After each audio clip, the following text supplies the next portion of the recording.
Greetings. In this video, we are going to discuss thermal power plant. A thermal power plant converts the chemical energy stored in fossil fuels into electrical energy. And this electrical energy is used for various purposes in our homes and business houses. Let's try to understand this process of energy conversion. First, the coal is ground to make fine powder, which burns faster and thus produces more heat energy.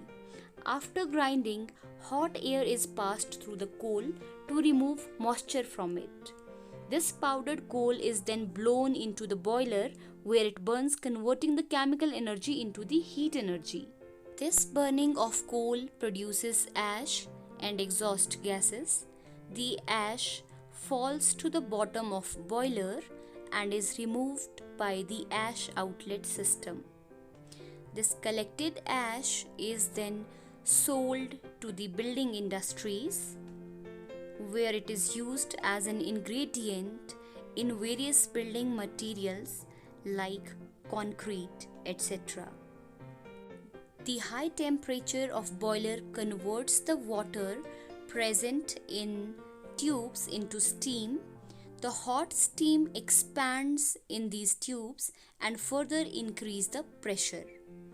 This high pressure steam then rotates the turbine, converting the heat energy in the boiler into the mechanical energy. A shaft connects the steam turbine to the generator. This shaft transfers the turbine motion to the generator. The generator uses an electromagnet to convert the mechanical energy into electrical energy. After passing through the turbines, the steam comes in contact with the cold water pipes, which condenses the steam back into the water. This water is piped back into the boiler where it is used again. In the coastal regions, the cold water is piped straight from the ocean. Finally, a transformer converts the electrical energy at a low voltage from the generator to the high voltage. These high voltage are used to transmit electricity efficiently through the power lines to the different power stations, and which further transmit it to our homes and our business houses.